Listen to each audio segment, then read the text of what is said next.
कालेभ्यो नमो नमः।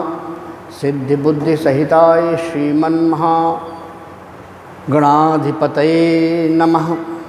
श्रीराम राम रघुनंदन राम राम। श्रीराम राम भरताग्रज राम राम। श्रीराम राम रणकर्कश राम राम। श्रीराम राम शरणं भव राम राम। यत्र यत्र रघुनाथ कीर्तनं तत्र तत्र कृतमस्तकाञ्जलिं बाष्पवारि परिपूर्णलोचनं मारुतिं नमत राक्षसान्तकम्। या देवी सर्वभूतेषु शान्तिरूपेण संस्थिता नमस्तस्यै नमस्तस्यै नमस्तस्यै नमो नमः। गिरा अर्थ जल बीच सम कहियत भिन्न न भिन्न। बंदों सीता राम पद जिन्हि परम प्रिय खिन्न। अपने अपने घरन की सब काहू को पीर। तुम्हें पीर सब घरन की धन्य धन्य रघुबीर।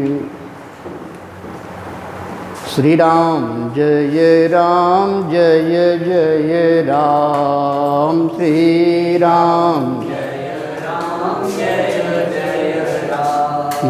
जय सिया राम जय जय सिया राम। जय सिया जय जय विघ्न हरन हनुमान। जय जय विघ्न हनुमान। जय जय मंगल करन हनुमान। जय जय मंगल श्री राम जय जय राम। श्री राम जय राम। ओम जय सिया राम जय जय सिया राम। जय सिया प्रेम से बोलिए राजा रामचंद्र भगवान की। श्री हनुमान जी महाराज की। गोस्वामी तुलसीदास जी महाराज की। परम आराध्य भगवान श्री राम अनंत बलवंत संत श्री हनुमान जी महाराज। सभी देवी देवताओं के चरणों में बारंबार नमन वंदन करते हुए पूज्य गोस्वामी तुलसीदास जी महाराज के चरणों में हार्दिक वंदन नमन।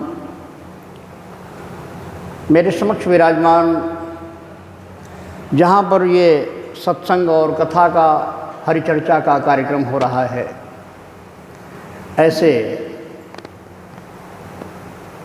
आदरणीय पांडे परिवार के पिताश्री आदरणीय पांडे जी, उनके दोनों पुत्र अरुण पांडे, गुड्डू पांडे, सुड्डू पांडे, आनंद पांडे, उनके सभी प्रिय मित्रगण, परिवार के समस्त स्नेही बंधु,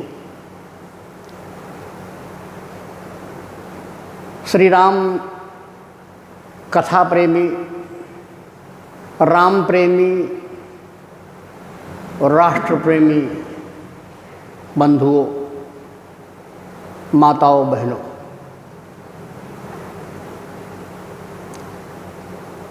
श्री राम कथा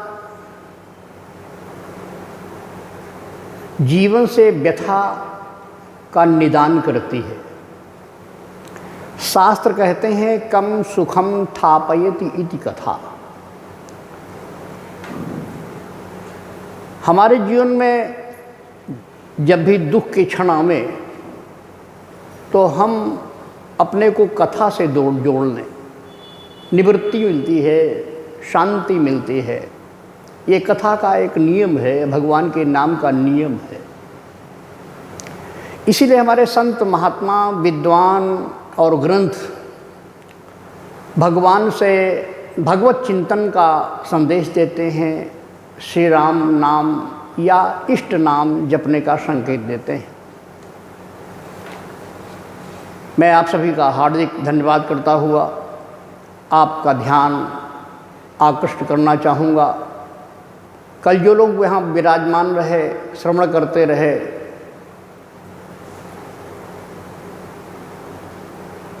महाराज दशरथ का संकल्प राम राज्य का पूरा नहीं हुआ। माता कैकेयी विघ्न बन करके आई और उन्होंने अपने पूर्व के याचित वरदानों में एक से अपने पुत्र भरत के लिए राज्य और दूसरे से श्री रामभद्र के लिए 14 वर्ष का वनवास मांगा। महाराज दशरथ ऐसी स्थिति में फंस चुके थे कि वो न तो वो किसी प्रकार का इनकार नहीं कर पाए। इतनी निराशाजनक स्थिति किसी की न होती होगी जो महाराज दशरथ की हुई। महाराज दशरथ ने कैकेयी से कहा, मैं मर जाऊंगा बिना राम के। कैकेयी मानी नहीं और न मानने पर भी महाराज दशरथ ने कैकेयी जी के उस कमरे में पैर पकड़ लिए, पैर पकड़ लिए। महाराज दशरथ ने सोचा होगा कोई देख तो रहा नहीं, पर गोस्वामी जी का स्टिंग ऑपरेशन चल रहा था। महाराज दशरथ ने कैकेयी के पैर पकड़ लिए। गही पद विनय कीन बैठारी, ओ जनि दिन कर कुल होसी उठारी। कैकेयी मुझे राम के विरह में जो मरने की योजना बन रही है, मैं राम के विरह में न मरूं, तू तलवार ले आ, तलवार से मेरी गर्दन उड़ा दे, मेरी मृत्यु हो जाए। वो मृत्यु मुझे सही है, पर राम के विरह में मरूं ये असह्य है। महाराज श्री ने कहा कि मांगू माथ अब ही देऊं तो ही, लेकिन राम बिरह जनी मारे सी मोही। कैकेयी नहीं समझी। कैकेयी ने कहा, महाराज श्री राम का अगर प्रातःकाल वनवास न हुआ तो मैं मर जाऊंगी, आपकी अपयश से मृत्यु होगी। हाराम करके महाराज दशरथ रात भर मूर्छा में, अर्ध मूर्छा में पड़े रहे। बिलपतराऊ भयऊ भिन्न सारा, बिना बेनु शंख धूनि द्वारा। दरवाजे पर प्रातःकालीन वाद्य, शंख आदि, घंटा आदि, वेद ध्वनि आदि हो रही हैं, लेकिन अंदर तो स्थिति बदल गई थी। अंदर श्री राम के राज्याभिषेक के बजाय उनके वनवास की बात हो गई थी। कैकेयी के पैर हाथ जोड़ते हुए कैकेयी मानी नहीं। मेरे बंधुओं, माताओं, बहनों, जब स्वार्थ हमारे जीवन में आता है तो हम कितना अकरणीय कार्य करने को उद्यत हो जाते हैं। इसलिए हमारे यहाँ ग्रंथों में और संतों ने कहा, स्वार्थ की भावना को हमें बहुत ही विचार करके बहुत दूर रखने का प्रयास करना चाहिए। हम लोग मानव हैं। मानव जीवन स्वार्थ प्रधान है। कोई ऐसा नहीं है जो स्वार्थी न हो, लेकिन स्वार्थ की एक सीमा होती है। सुर नर मुनि सबके हरीति, स्वार्थ लागे, लेकिन स्वार्थ की एक सीमा होती है। महाराज दशरथ कितने नीचे गिर रहे हैं, कैकेयी के सामने गिड़गिड़ा कितना रहे हैं, लेकिन कैकेयी मान नहीं रही।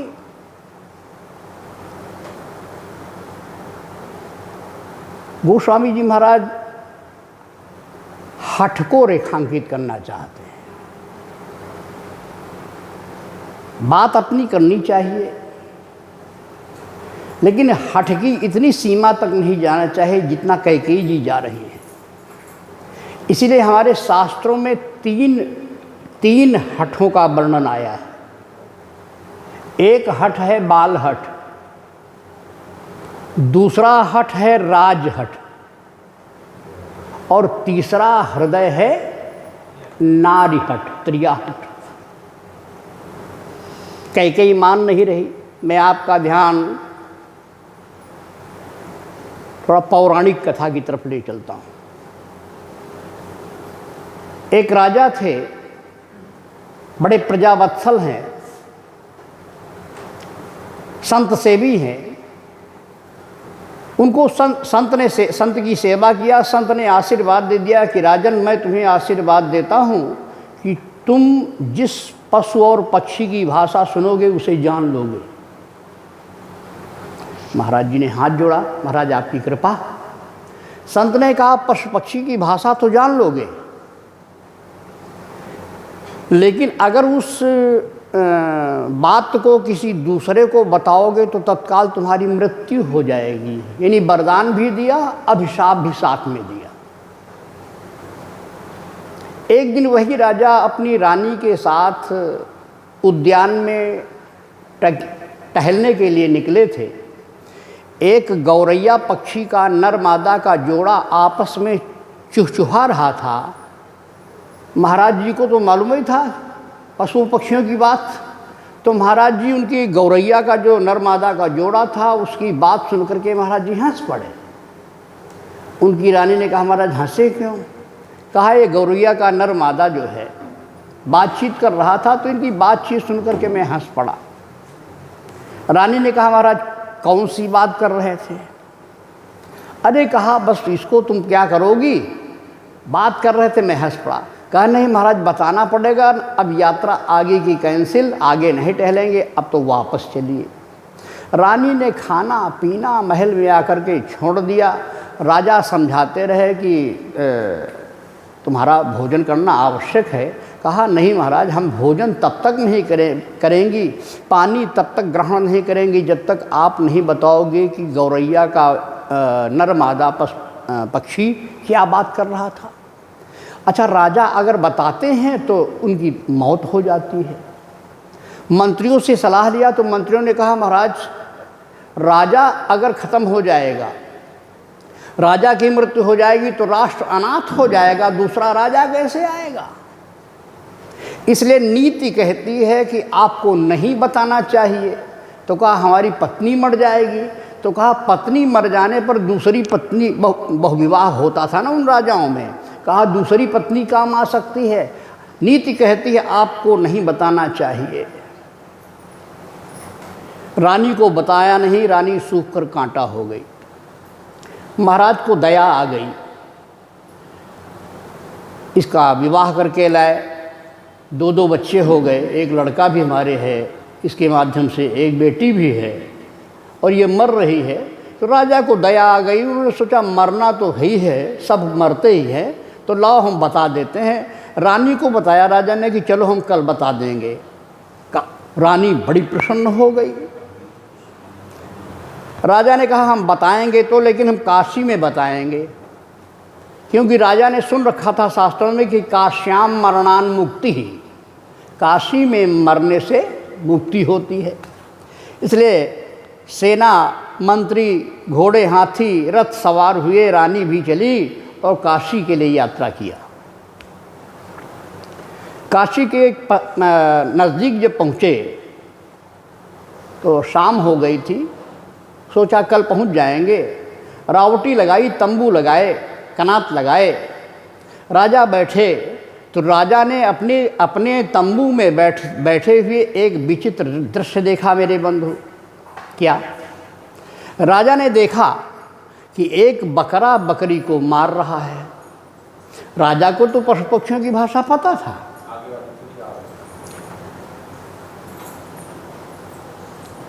राजा को पशु पक्षियों की भाषा पता था, तो एक बकरा बकरी को मार रहा था।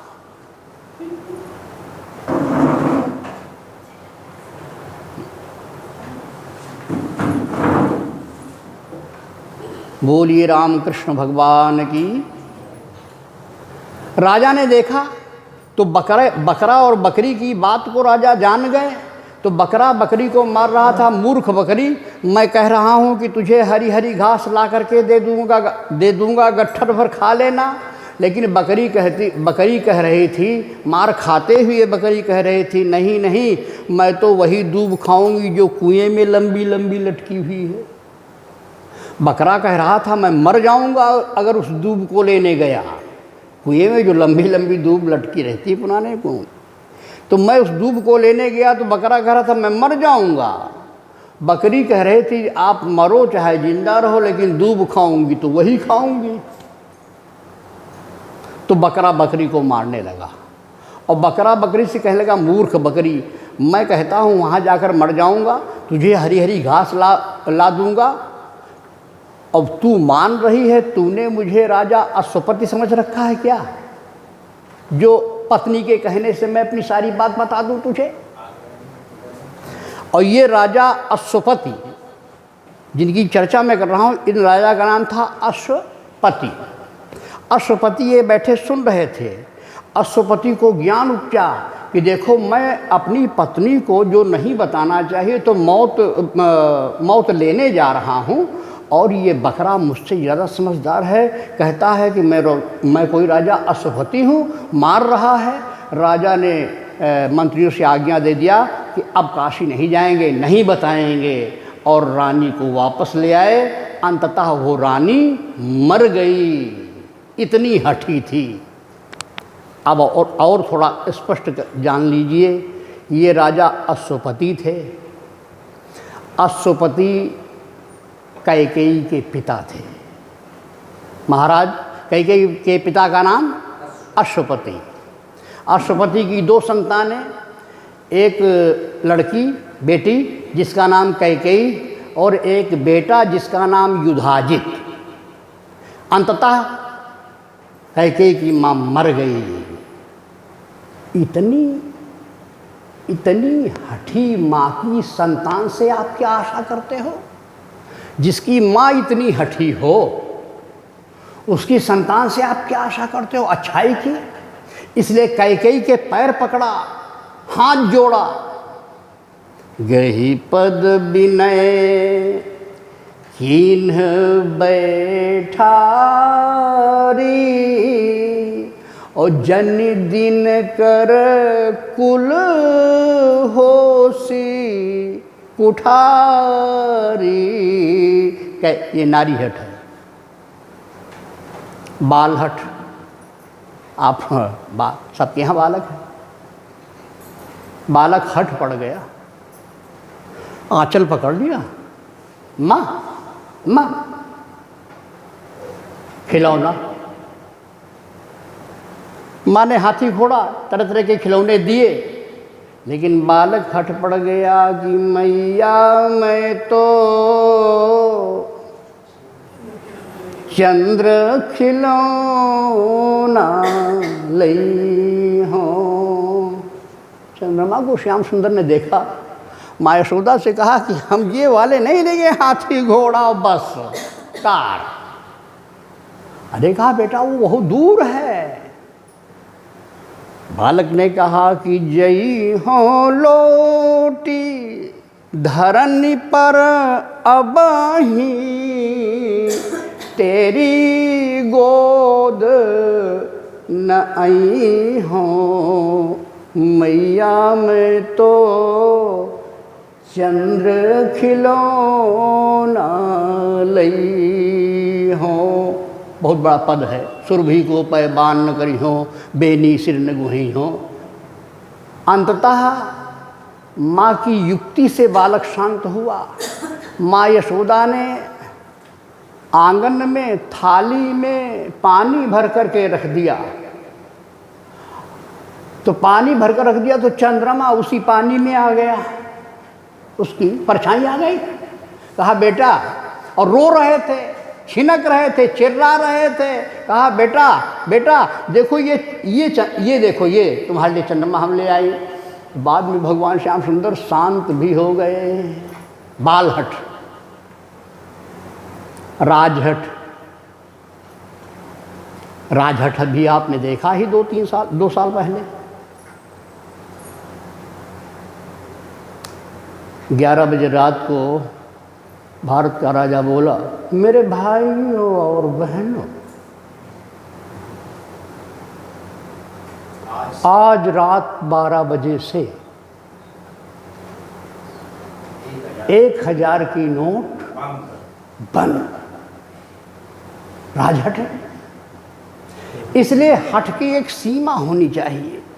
महाराज दशरथ को प्रातःकाल देखा गया, सुमंत ने देखा, राम जी को भेजा गया।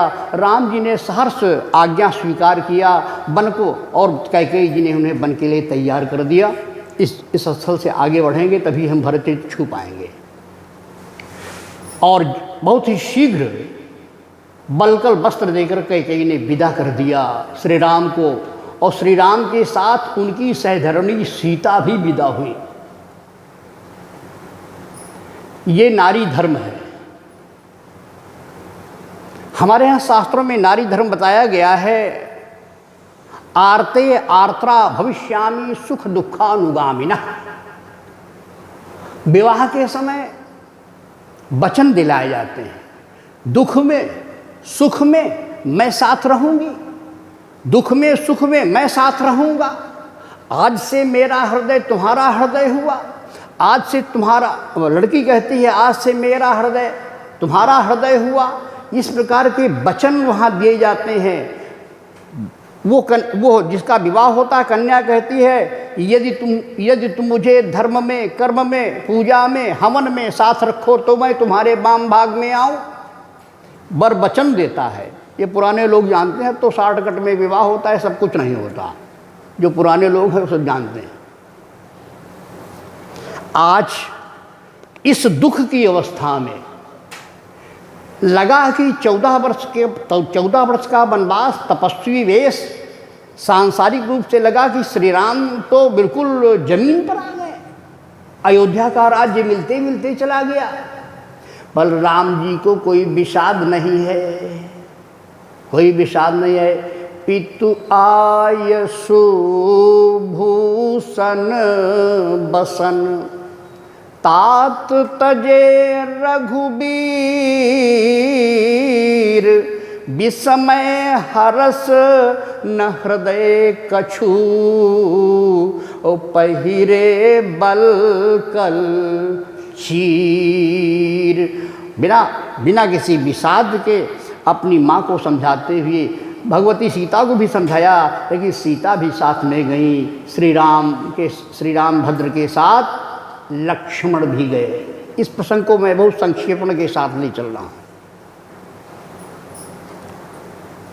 और जैसे ही सुमंत वापस आए श्री राम को छोड़ करके, सुमंत को जैसे ही देखा, जब तक सुमंत नहीं आए, क्योंकि सुमंत से चलते समय महाराज जी ने एक बात कहा था चक्रवर्ती सम्राट ने कि वन दिखाई, जंगल है ना, मांगा कह गए ने, तो जंगल दिखा दो। वन दिखाई सुरसरी अनहवाई, आन्यो बेगी फेरी दो भाई।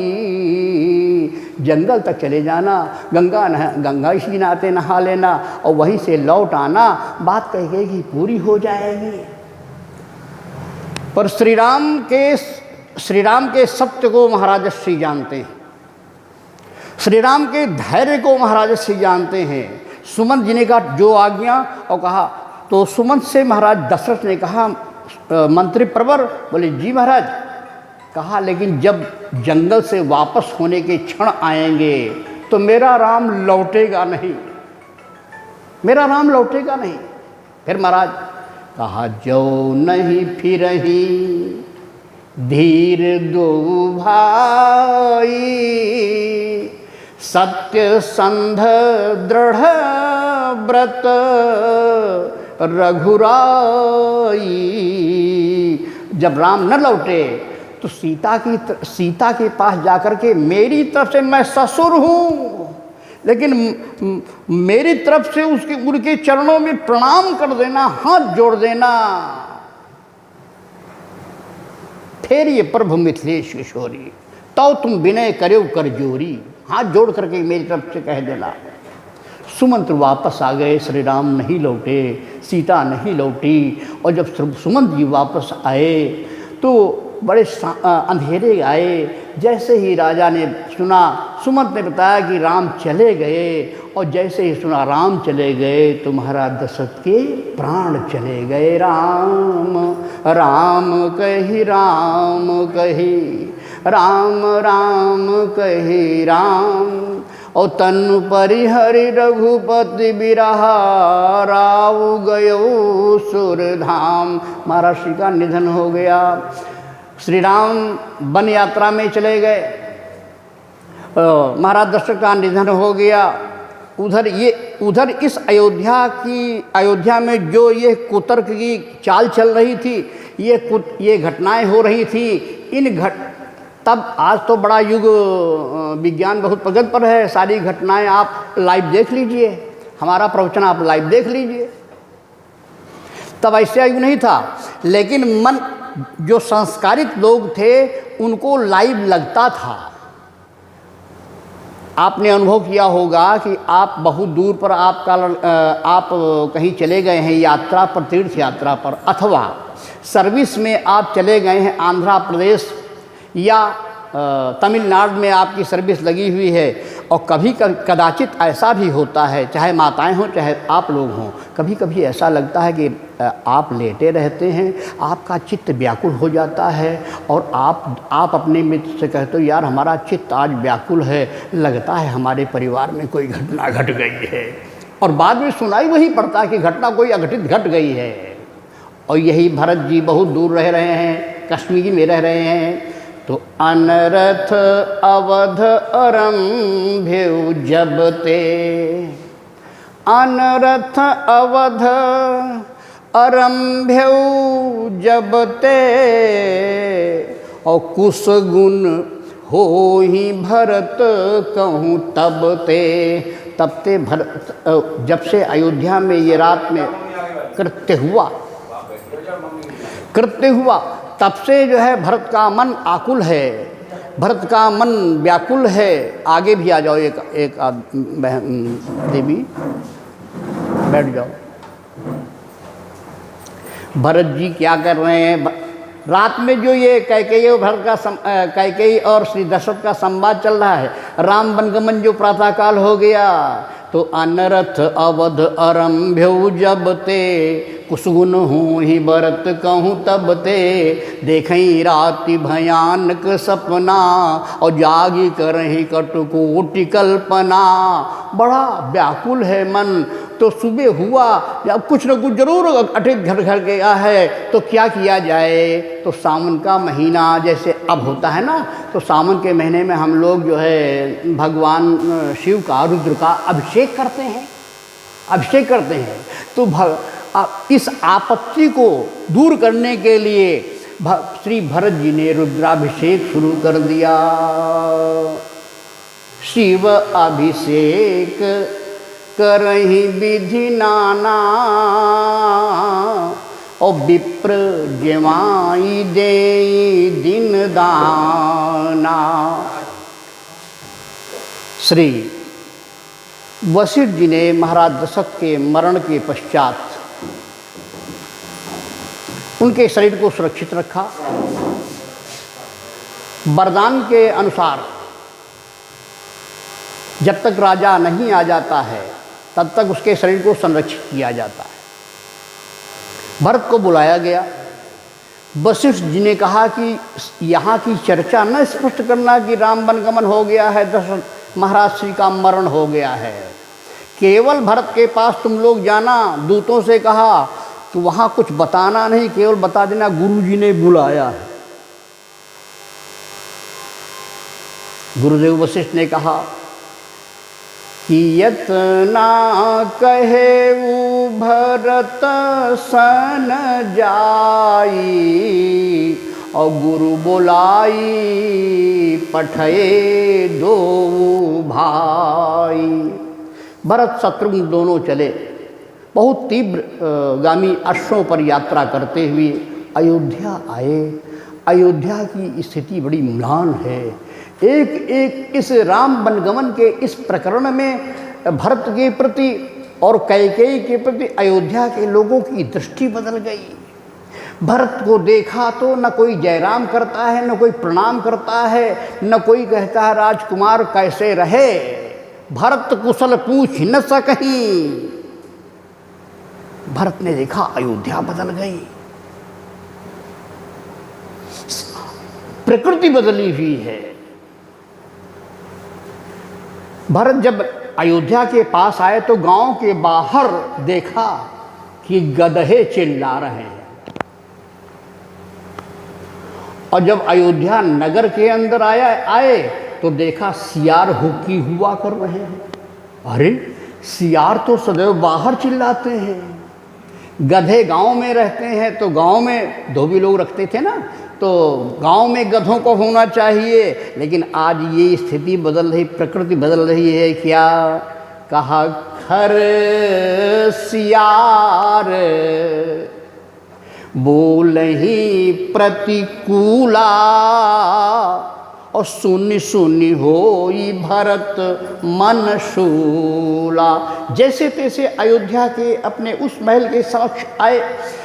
ये चर्चा हो गई कि भरत आ रहा है, भरत आ रहा है। अयोध्या के लोग देख रहे थे, लेकिन उस पूर्व दृष्टि से नहीं देख रहे थे। कैकेयी जी को पता चला कि हमारा बेटा भरत आया, और भरत जी की आरती करने के लिए कैकेयी जी दरवाजे पर आ गई।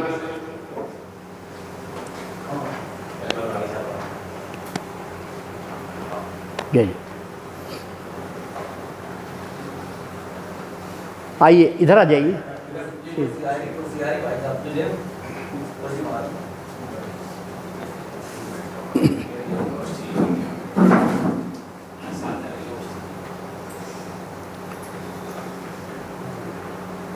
बोलिए रामकृष्ण भगवान की।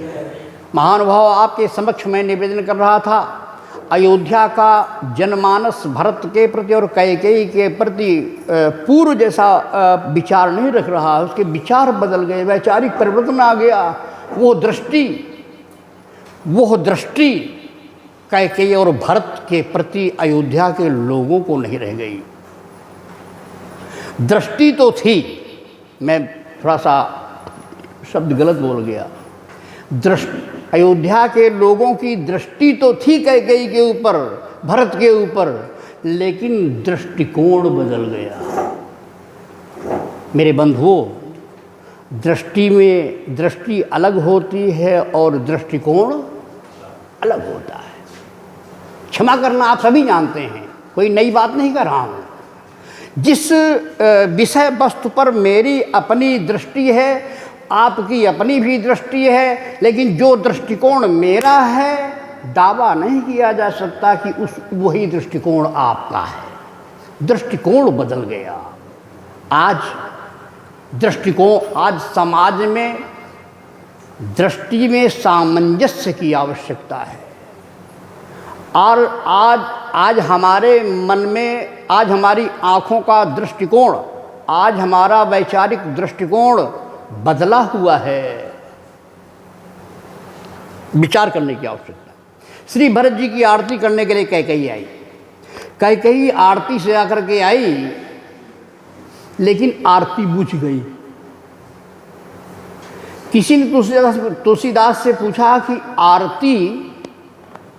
कैकेयी आरती करने के लिए आई थी अपने बेटे की।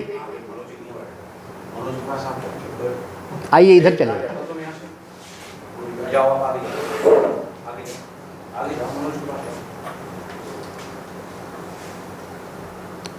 स्वागतम।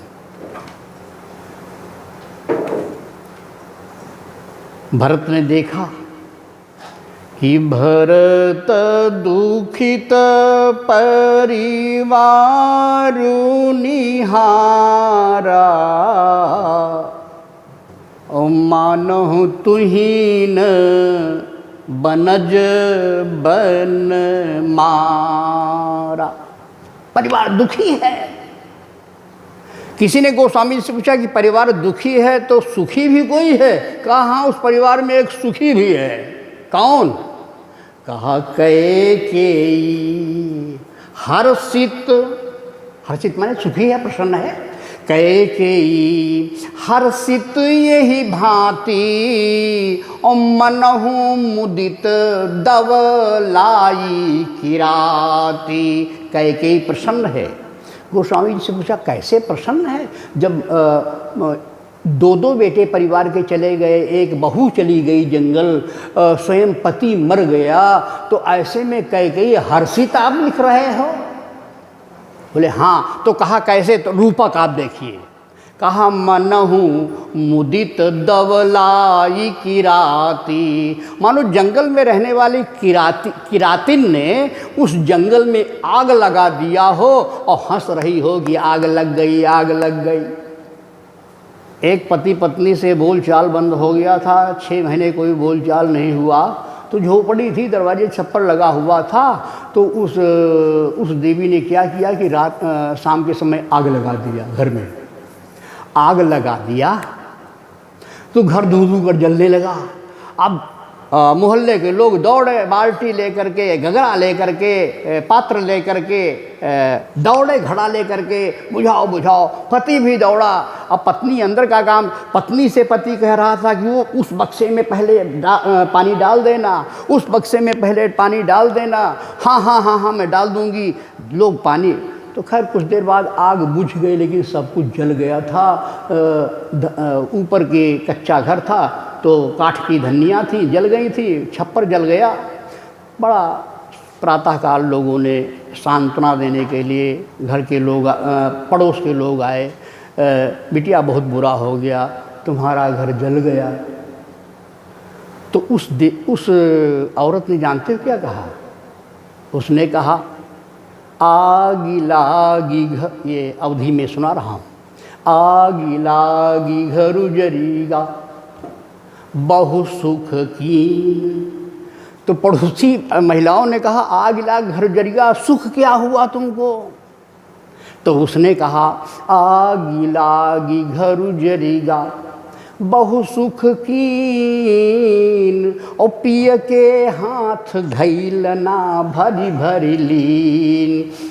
आग लग गया, घर जल गया तो जल गया, लेकिन अपने पति से बोलचाल तो हो गया।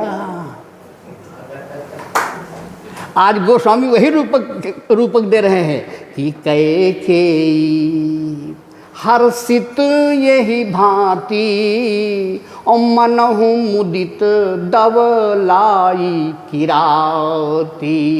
कैकेयी प्रसन्न है। कैकेयी की आरती बुझ गई। किसी ने गोस्वामी से पूछा कि आरती क्यों आरती बुझ गई, इसका मतलब अकल्याण सूचक हुआ?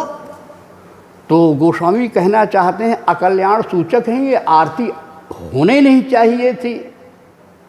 आरती, अच्छा आरती आप भगवान की करते हो, अपने इष्ट की करते हो, अच्छी बात है, लेकिन आप आरती जलाओ और दीपक जहाँ जल रहा हो दीपक की आरती करो तो आपको हमको मूर्ख ही कहा जाएगा। कैसा पंडित है, दीपक की आरती कर रहा है?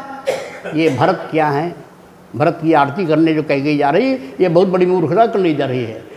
भरत कुल के दीपक हैं। जाने हूँ सदा भरत कुल दीपा। कहा जाने हूँ सदा भरत कुल दीपा, और बार बार मोहि कहेऊ महीपा। दीपक को दीपक दिखाना, आरती दिखाना मूर्खता नहीं होगी तो और क्या होगी? आरती बुझ गई, और तुरंत कैकेयी पूछ पड़ी, बेटा हमारी माँ ठीक हैं, बाप ठीक हैं?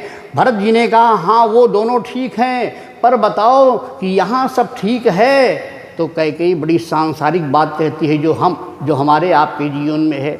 हम आप भी यही कहते हैं, कहा तात बात मैं सकल समारी। बेटा मैंने सारी बात बना लिया, तात बात मैं सकल समारी, ओ भय मंथरा सहाय बिचारी। भरत जी ने कहा सारी बात बन गई, कुछ बिगड़ा तो नहीं?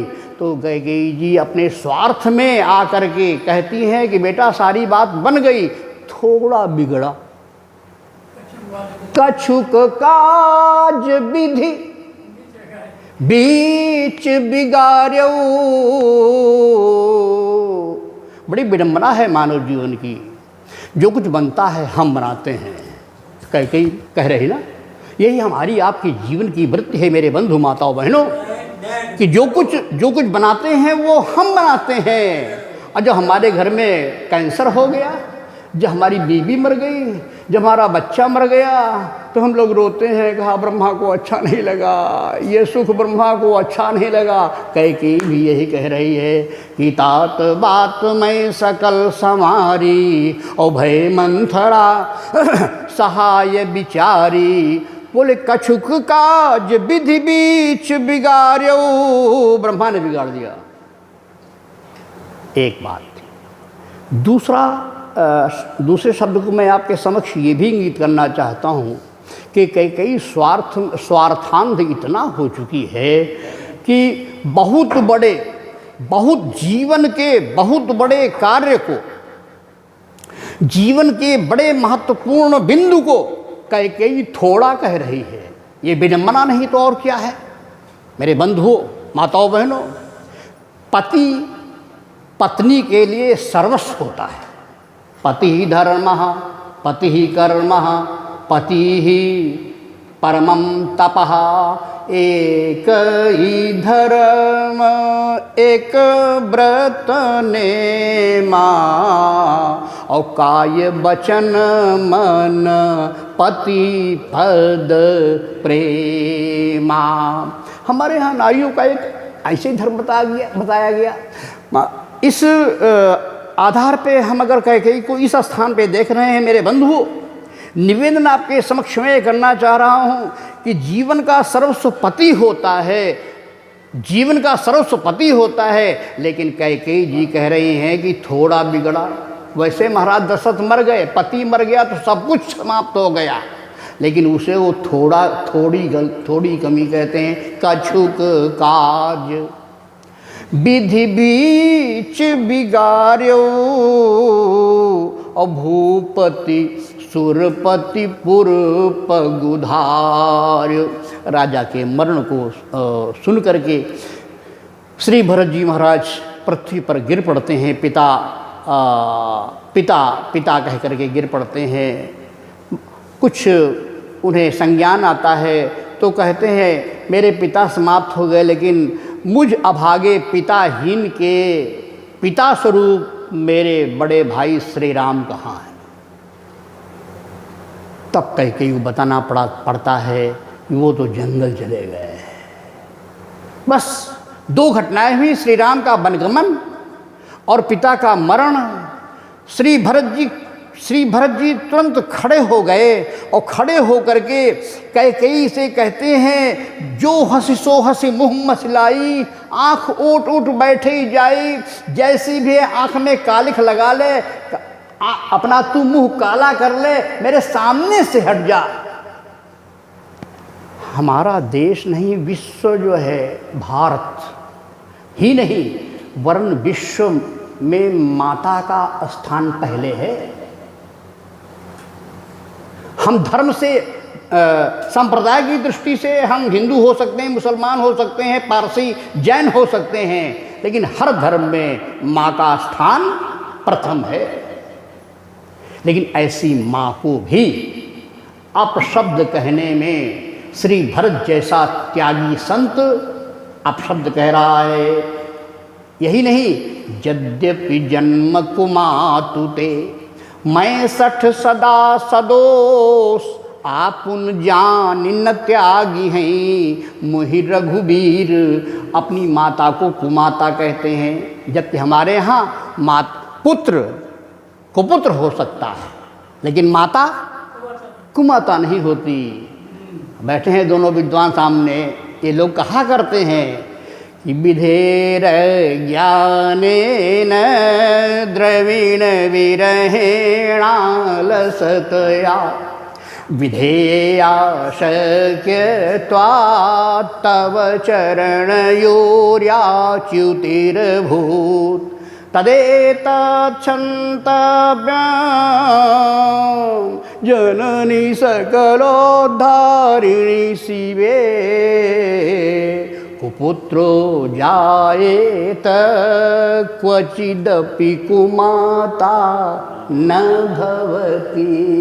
माता कुमाता नहीं होती, लेकिन श्री भरत जी श्री राम के प्रेम में अपनी माता को कुमाता भी कहते हैं, और कहते हैं मेरा जन्म देना तेरा व्यर्थ रहा, तू बांझ रह जाती। जो जन्मिस भई काहे न बांझा। ये जो है जो शब्द नहीं कहने चाहिए माँ के प्रति, वो भरत जी कह रहे हैं श्री राम के प्रेम में, और दौड़ पड़े श्री राम की माँ कौशल्या के पास। कौशल्या के पास पहुँचे, बिलखते हुए श्री भरत जी कौशल्या माँ के कक्ष में पहुँचे। कौशल्या माँ रो रही थी। कौशल्या माँ की आँखों से आंसू झरझर बह रहे थे। कौशल्या माँ के हाथों में छोटी छोटी जो लड़के धनुहियाँ खेलते हैं, धनुहियाँ हाथ में थी। छोटी छोटी श्री राम भद्र की जूतियाँ हाथ में थीं। गोस्वामी चित्रांकन करते हुए गीतावली रामायण में कहते हैं कि जननी निरखत, अरे बान धनुहिया जननी निरखत, बार बार हिय नैनन लावत, प्रभुजू की ललित पनहिया जननी निरखत। आंसू से आंसू आ रहे हैं, माँ कौशल्या रो रही है। तब तक भरत जी चिल्लाते हुए पहुँच जाते हैं कि पूतहीना पति विहीना। भरत जी ने कहा पूतहीना पति विहीना मातुरी तू है कहाँ, और आ गया कुल का कलंकी नीच बेटा है यहाँ। भरत जी वहाँ सैकड़ों कसमें खाते हैं। पढ़ना रामायण में ये बड़ा शपथ, कई बार कितनी शपथें खाते हैं। श्री भरत जी का सर उठा करके जैसे ही भरत जी को देखा माँ कौशल्या ने, तो अतिहित मनहु राम फिर आए। माँ कौशल्या ने देखा कि अरे मेरा बेटा राम कहीं गया तो गया थोड़ा ही है, राम ही आ गया है। श्री माता कौशल्या ऐसे अंक दोनों हाथ बढ़ा देती हैं। क्यों? भरत राम में कोई अंतर नहीं है, कितना साम्य है। गोस्वामी से पूछा गया तो गोस्वामी कहते हैं कि भरत राम ही की अनुहारी, और सहसा लखीन सकहीं नर नारी। एक ही रूप में है। अतिहित मनहु राम फिर आए। कौशल्या लिए हृदय लगाए, हृदय से लगा लिया। और गोस्वामी जी बड़ा भावपूर्ण चित्रण देते हैं। जिस समय कौशल्या जी ने अंक में लगाया, अपनी छाती से लगाया, अपने सीने से लगाया, कौशल्या माँ के स्तनों में दूध आ गया। थन पय स्रवही नयन जल छाए। मातृत्व आँखों से उमड़ करके, आँखों से ही नहीं उमड़ा, मातृत्व उनके स्तनों से दुग्ध के रूप में निकला, श्री भरत जी के ऊपर टपकने लगा। अति थन पय स्रवही नयन जल छाए। और जब ऐसी स्थिति देखा भरत जी कौशल्या जी ने, तो कौशल्या का बेटा तुम्हारा कोई दोष नहीं, तुम्हें कोई दोष नहीं दे सकता, तुम तो मेरे अपने बेटे राम हो। हमारे विद्वान अंग्रेजी भाषा के आदरणीय अरुण पांडे बैठे हुए हैं, आप सब लोग बैठे हुए हैं। श्री हमारे भारत में भारत विद्वानों का देश रहा है। अंग्रेजी भाषा में, आंग्ल भाषा में हमारे भारत में एक बहुत बड़े विद्वान हुए जिन्हें हम सी राजगोपालाचारी के नाम से जानते हैं। सी राजगोपाल, उन्होंने रामकथा बहुत लिखी है और रामकथा पर उनकी एक विशेष पुस्तक है आइडियल ब्रदर भरत। उस आइडियल ब्रदर भरत में जिस समय कौशल्या जी के अंक में श्री भरत जी हैं, तो भरत जी से कौशल्या जी कह रहे हैं राजगोपालाचारी के शब्दों में, prince among princes Bharat my son. Kaushalya ने कहा prince among princes Bharat my son, in the long line of your great race there was none so noble as you O my own सन।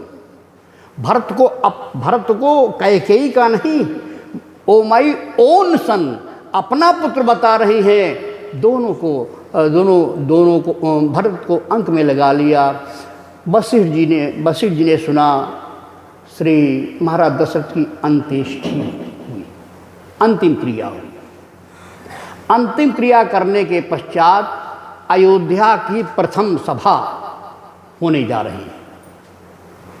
अयोध्या के गणमान्य नागरिक बैठे, वशिष्ठ जैसे विधिपुत्र, सुमंत्र जैसे विद्वान महामंत्री और अयोध्या के गणमान्य वृद्ध जन बैठे हुए हैं। सभा में श्री वशिष्ठ जी बोले कि जेहि पितु दे तात सोचनीय नहीं, कौशल राउ और भुवन चारि दस प्रकट प्रभाव। बेटा सुनो भरत, महाराज दशरथ की चिंता मत करो, सोचनीय नहीं है। मानो किसी तरफ से आवाज़ आई अयोध्या के नागरिकों के बीच सभा में, ये सोचनीय कौन है? तो सोचनीय कितने लोग हैं वशिष्ठ जी सबको बताते हैं। सोचनीय कौन कौन है? कहा सोचिए ग्रही जो मोह बस, करई कर्म पथ त्याग, और सोचिए जति प्रपंचरत, विगत विवेक विराग। जितने लोग सोचनीय हैं सबको बताया।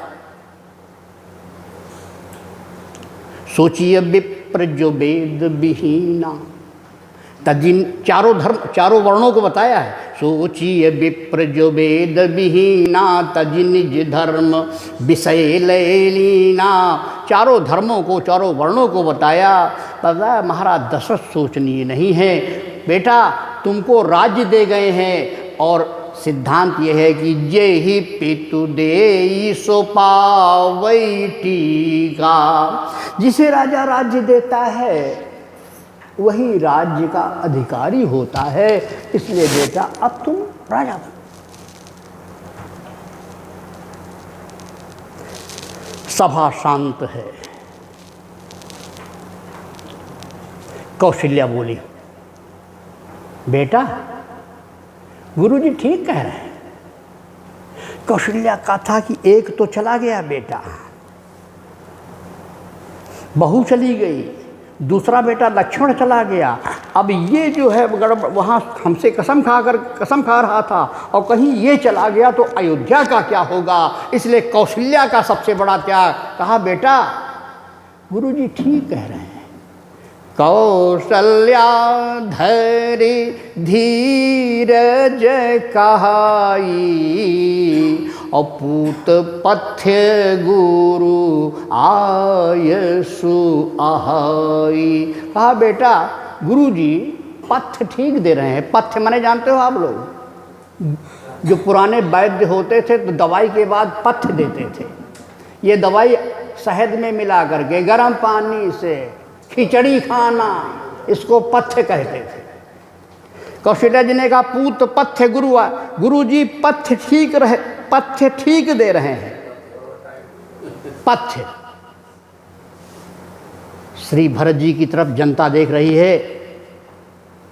भरत जी खड़े हुए, भरत जी ने हाथ जोड़े, भरत कमल कर जोरी, धीर धुरंधर धीर धरी, और बचन अमीय जन बोरी, देत उचित उत्तर सबही। बड़ी धीमी से, बड़ी मीठी बात, मीठे ढंग से भरत जी हाथ जोड़ करके बोले। कहा ये वैद्य जी, पथ्य वैद्य देता है। भरत जी कह रहे हैं पथ्य वैद्य पथ्य दे रहा है, न वैद्य जी ने ईसीजी कराया, न वैद्य जी ने मेरा कोई किसी प्रकार का चेकअप किया, न वैद्य जी ने ये देखा कि मुझे रोग क्या है और दवाई मिल रही है। ये भी कोई तुक है कि रोगी का ना चेकअप हो, किसी प्रकार का चेकअप नहीं हुआ। और रोगी को माता जी आप कह रहे हो पूत पथ्य गुरु आय सुहाई, यानी राज्य देने को कह रहे, ये पथ्य है राज्य। मुझे जो रोग है वो आपको पता नहीं।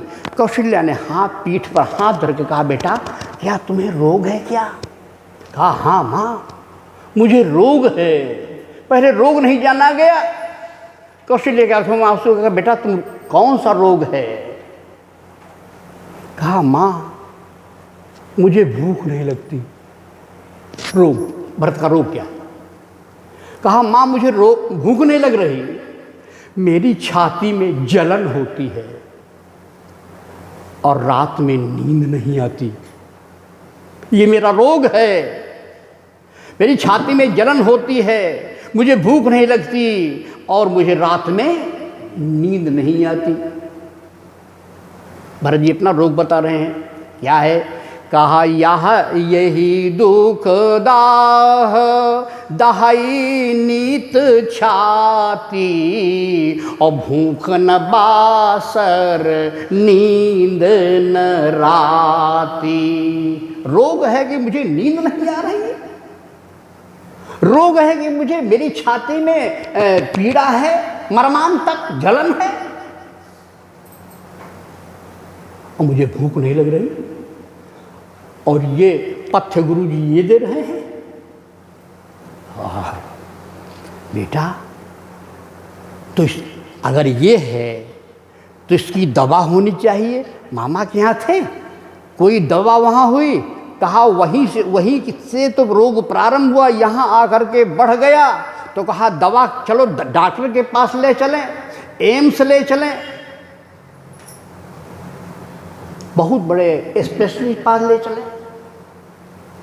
भरत जी ने कहा ये रोग नहीं है, ये कुरोग है, ये कुरोग है, इसकी कहीं दवा नहीं है। भरत जी ने कहा यही कुरोग कर औषधि नाही, और शोध्यों सकल विश्व महिमाही। ये इस कुरोग की औषधि नहीं है। अयोध्या के लोगों ने कहा भरत जी कोई तो इलाज होगा। कहा कोई इलाज नहीं। कहा तुम बताओ बेटा भरत, राजकुमार भरत तुम इलाज बताओ। कहा एक इलाज है इस रोग को दूर हटाने का। भरत जी ने कहा बस सभा के मध्य, अयोध्या की प्रथम सभा है, एक दो बिंदु मैं आपके समक्ष रख रहा हूं। इस रोग को दूर हटाने के इस रोग का निदान अगर कहीं है, अयोध्या की संपूर्ण जनमानस ने कहा बेटा बताओ निदान, हम लोग वहां निदान तक चलेंगे।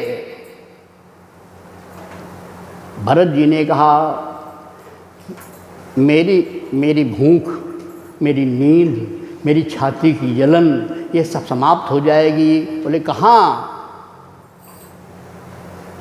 कहा आपुनि दारुण दीनता।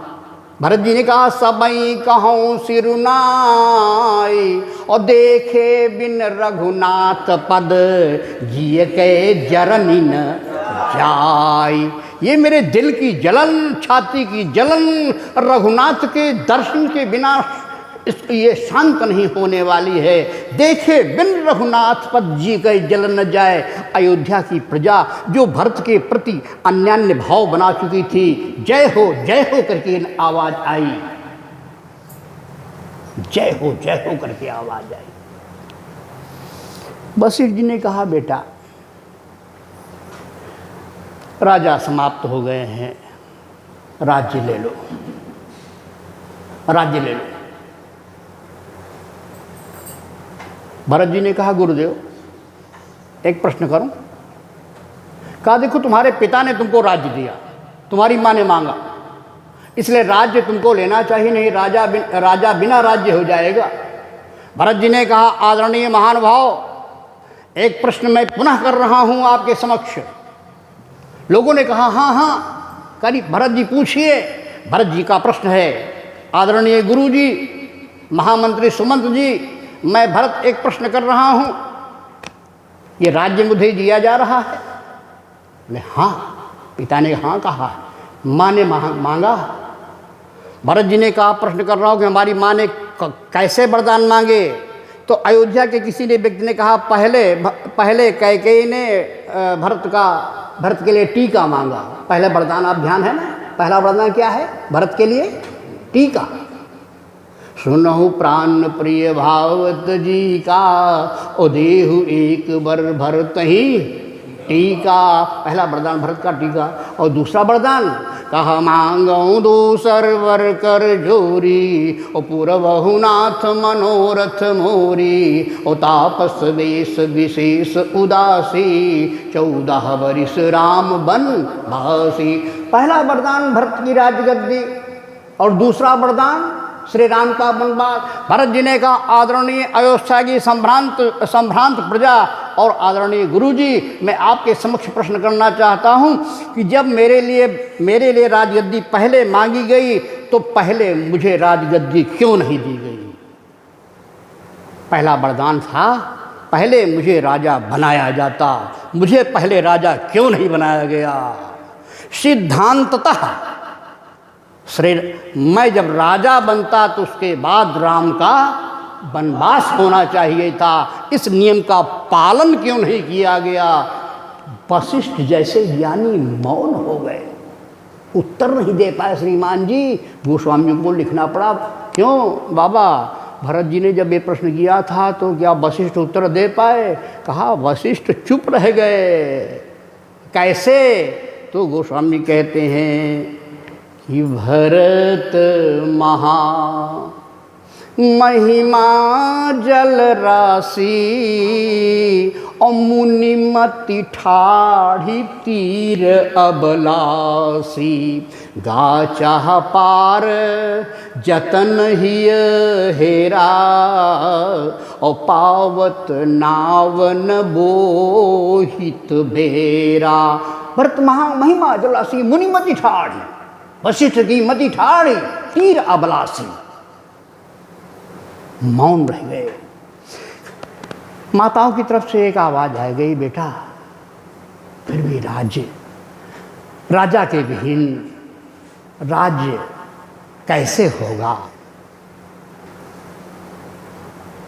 इसलिए राज्य तो ले लो बेटा। श्री भरत जी फिर एक प्रश्न खड़ा कर रहे हैं। भरत जी ने कहा, अयोध्या के संभ्रांत नागरिकों की उपस्थिति में मैं प्रश्न कर रहा हूं कि किसी व्यक्ति के ऊपर ग्रह खराब हो गए हों, यानी शनिश्चर राहु केतु आ गए हों, किसी व्यक्ति के ग्रह खराब हो गए हों। भरत से लोगों ने कहा, हाँ तो, और कहा उस व्यक्ति को वह व्यक्ति बाई का रोगी हो गया हो। बात रोगी, बात को बाई कहते हैं, बाई का रोगी हो गया हो। ठीक। और भरत जी ने कहा, ग्रह खराब हो गए हों, बाई का रोगी हो गया हो, और उस व्यक्ति को बिच्छू मार दे। ऐसे व्यक्ति को बिच्छू मार दे। लोगों ने कहा, बड़ी बढ़िया बात, बड़ी विचित्र बात बता रहे हो। भरत जी ने कहा, और सुनो, ग्रह खराब हो और बाई का रोगी हो, उसे बिच्छू मार दे, और उसके बाद दवा करने वाले वैद्य जी आए और कहें कि तुम बेटा शराब पी लो अच्छे हो जाओगे। कहा ये भी कोई तुक है? लोगों ने कहा, भरत जी से कहा लोगों ने कि क्या कहना चाहते हो? भरत जी ने कहा आपका ध्यान चाहूँगा। भरत जी ने कहा ग्रह ग्रहित पुनि बात बस, और तेही पुनि बीछी मार, और ताही पियाई बारुनी कहऊ काह उपचार।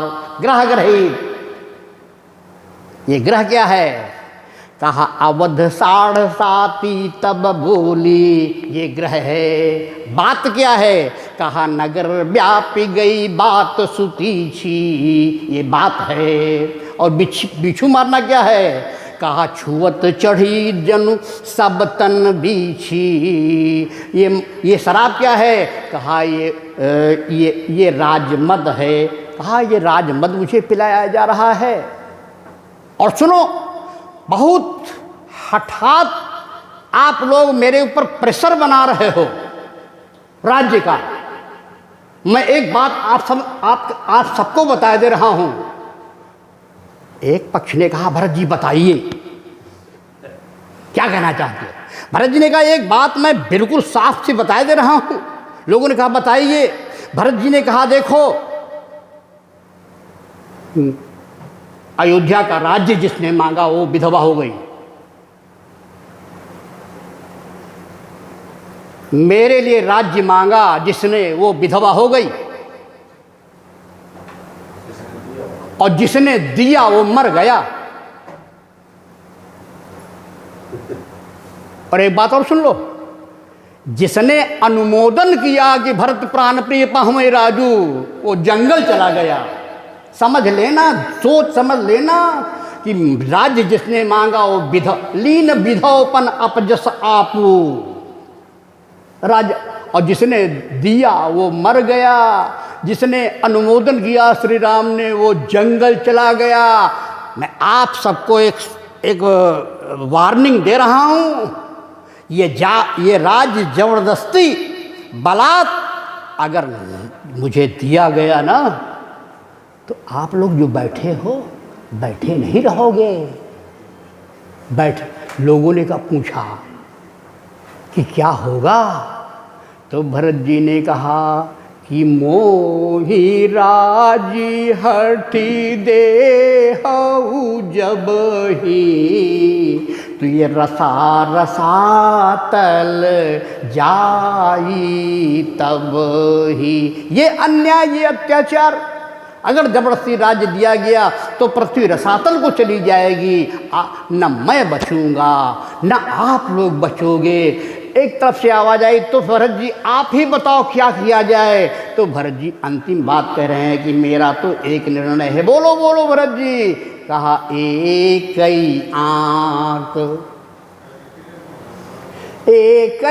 आँख इहै मन माही, ओ प्रात काल चली हूँ प्रभु पाही। इसमें राज्य में मेरा हित नहीं है।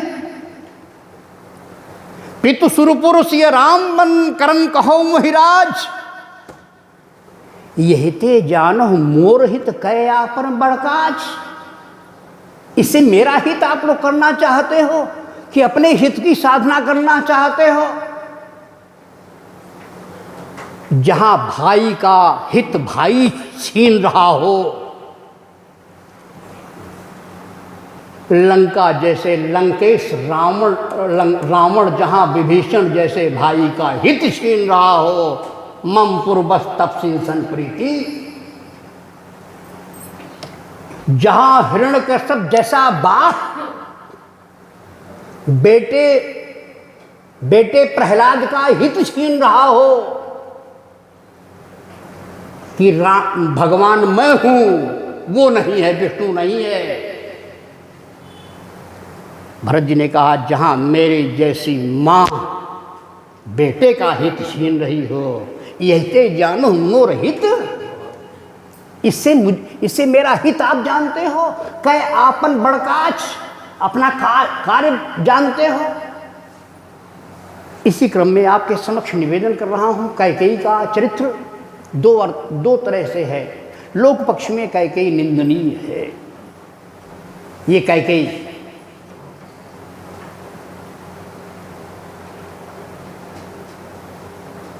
हमारे इतिहास में, शास्त्रों में दो राजा हुए, दोनों का नाम अश्वपति। अभी मैंने बताया कैकेयी के पिता का नाम अश्वपति। एक और राजा की कथा आती है।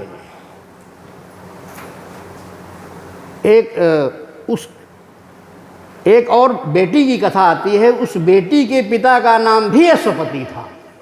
आप सब जी, अरे क्या बात है, वाह, धन्य। सावित्री के पिता का भी नाम अश्वपति था। कैकेयी के पिता का नाम भी अश्वपति था। साम्य क्या है? कहा उस अश्वपति की बिटिया ने यमराज के हाथों से, यमराज ने प्राण ले लिए थे सत्यवान के। उस अश्वपति की बिटिया ने अपने पति के प्राण यमराज से बचा करके ले आई। ये भारत का गौरव। समय ऐसा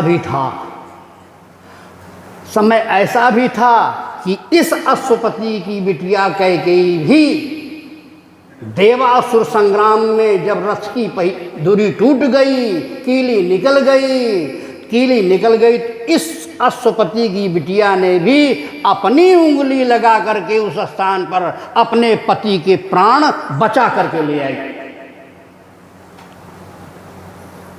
ये स्वार्थ और परमार्थ है मेरे बंधु। कैकेयी जब सारथी बनी तो पति के प्राण बचा लाई। कैकेयी जब सारथी बनी तो पति के प्राण बचा लाई, लेकिन जब वही कैकेयी स्वार्थी बनी तो अपने पति के प्राण लेने में भी संकोच नहीं किया। इसलिए स्वार्थ की सीमा। श्री भरत जी कहते हैं, कैकेयी से कहा। कैकेयी को अन्य अपशब्द तो कहे, लेकिन थोड़ा सा एक लाइन और सुन लें इसी परिप्रेक्ष्य में, तब मैं आगे ले चलूँ। अन्य बातें तो कैकेयी को अपशब्द के रूप में कहा ही। भरत जी ने एक बात कही क्या कि बर मांगत मन, बुद्धिजीवी लोग बैठे हैं इसलिए कहने की बड़ी इच्छा हो रही है। बर मांगत मन भई नहीं पीरा। कैकेयी से कहा, तेरे मन में वरदान मांगते हुए पीड़ा नहीं हुई? और गरिन जीह मुँह परे उन कीरा, तेरी जीभ गल क्यों नहीं गई? तेरे मुंह में कीड़े क्यों नहीं पड़ गए? किसी ने गोस्वामी जी से कहा कि जब भरत जी कैकेयी को ये लांछन लगा रहे थे, मुंह में जीभ गल नहीं गई, कीड़े क्यों नहीं पड़ गए, तो एक ही बात कह देते कि कीड़े नहीं पड़ गए, काम चल जाता। जीभ वाली बात। गोस्वामी जी ने कहा ये भरत का भाव है, इसके लिए गोस्वामी साहित्य का अध्ययन करना पड़ेगा। लोगों ने कहा क्या? कहा पहली बात भरत जी क्या कह रहे हैं? कहा गरिन जीह, तेरी जीभ क्यों नहीं गल गई? मानो भरत जी कहना चाहते हैं कि तेरी जीभ अगर गल जाती पहले, और उसके बाद मुंह पर कीड़ा है। क्रम ध्यान रखिएगा। आदरणीय उपस्थित महानुभाव, वंदनीय मातृवृंद, निवेदन में आपके समक्ष ये करना चाह रहा हूँ कि मानो भरत जी कह रहे हैं कि तूने जो वरदान मांगा था पहला वाला, तो पहला वाला वरदान क्रम ध्यान रखिएगा, तब मैं अपने शब्द को स्पष्ट कर पाऊँगा। पहला वरदान कैकेयी का क्या है? कहा सुनहु प्राण प्रिय भावत जी का, और देहु एक बर भरत ही टीका। मानो कैकेयी से भरत जी कहना चाहते हैं कि तूने मेरे लिए टीका मांगा था, तो गरिन जीह, तेरी जीभ अगर गल जाती। हिंदी साहित्य है, ये ग्रामर है। अगर तेरी जीभ गल जाती तो तू टीका न कह पाती। आप टीका अपने मुंह में कह कर देख लो, अगर बिना जीभ के सहारे आप टीका कह ही नहीं सकते हो, मुंह में कह के देख लो। बिना जीभ के आप टीका कह ही नहीं सकते। इसलिए गोस्वामी जी महाराज हिंदी साहित्य के इस स्वरूप को भी हमारे समक्ष खड़ा करना चाहते हैं। भरत जी कहते हैं गरिन जी है, तेरी जीभ गल क्यों नहीं गई। उसके बाद कहते हैं मुँह पर्यो नकीरा, तेरे मुंह में कीड़े क्यों नहीं पड़ गए। अब दूसरे वरदान को देखना पड़ेगा। दूसरा वरदान क्या है कि मांगू दूसर बर कर जोरी, और पूर्वहु नाथ मनोरथ मोरी, तापस वेश विशेष उदासी, 14 बरिस राम बन। ये बनवासी जो तूने कहा था श्री राम के लिए, अगर तेरे मुंह में कीड़े पड़ जाते, तेरे मुंह में कीड़े पड़ जाते, ये मुंह में अगर कीड़े पड़े होते तो तू बनवास न कह पाती। मेरे होठों को देखिएगा, आप लोग कह के देख लीजिए। अगर तेरे मुंह में कीड़े पड़ जाते तो तू बनवास न कह पाती। अस्तु, इसलिए भरत जी भरी सभा में कह रहे हैं कि बर मांगत मन भई नहीं पीरा, और गरिन जीह मुँह परे उन कीरा। ये संपत्ति है राज्य श्री राम का है। मैं राम के पास जाऊंगा, और मेरी माँ ने और मेरे प्रति जो धारणा उनकी हो अलग की बात है, लेकिन मुझे विश्वास है कि आप उन जान न त्यागी हैं, मोहि रघुबीर भरोस। मुझे भरोसा है मेरा त्याग श्री राम नहीं करेंगे। इसलिए हम जो है श्री राम को मनाने के लिए जाएंगे। अयोध्या की सभी प्रजा जय जयकार कर पड़ी, और भरत ने प्रस्थान कर दिया राम को वापस लाने के लिए, राम से मिलने के लिए, श्री राम का दर्शन करने के लिए, श्री रामभद्र को वापस लेने के लिए श्री भरत जी प्रस्थान कर देते हैं। एक संत लिखते हैं कि भरत चले चित्रकूट हो रामा, राम का मना में। भरत चले चित्रकूट हो रामा, राम का मना में।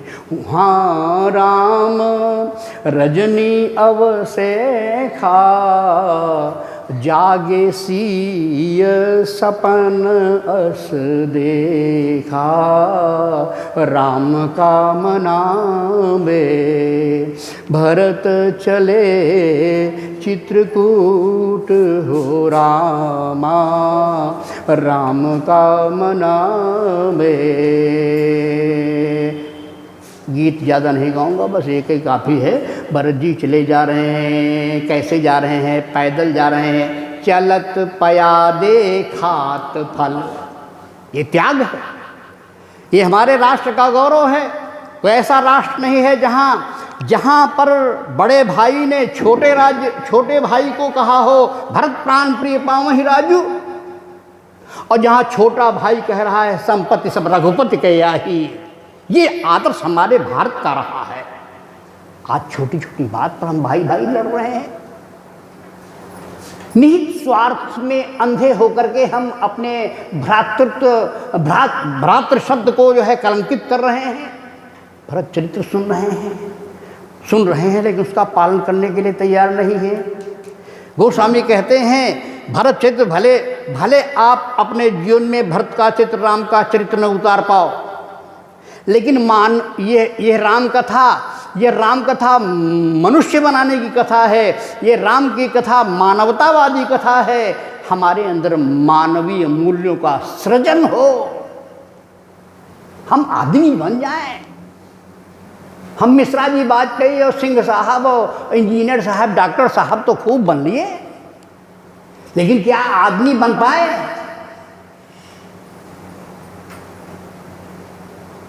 एक मुसलमान शायर ने लिखा,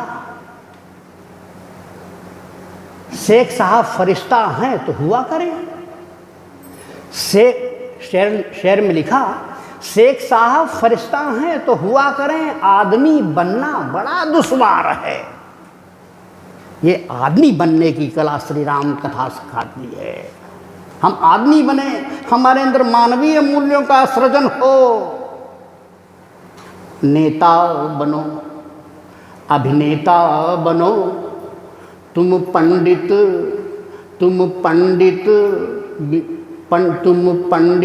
डॉक्टर पुजारी बनो, अभिनेता बनो, इंजीनियर बनो, क्रय विक्रय के अधिकारी बनो, पर ध्यान रहे सबसे पहले तुम मानवता के पुजारी बनो, तुम मानवता के पुजारी बनो। गोस्वामी जी महाराज मानवता की तरफ संकेत करते हैं, हम सच्चे अर्थों में मानव बन जाए, मानवीय मूल्यों का हमारे अंदर सृजन हो।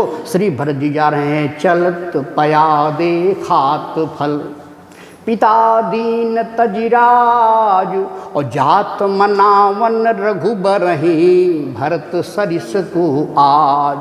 भरत जी को, राम जी को मनाने के लिए जा रहे हैं। चर्चा बड़ी लंबी हो जाएगी। अरे राम राम, 9 बज रहे हैं, चलिए बिल्कुल।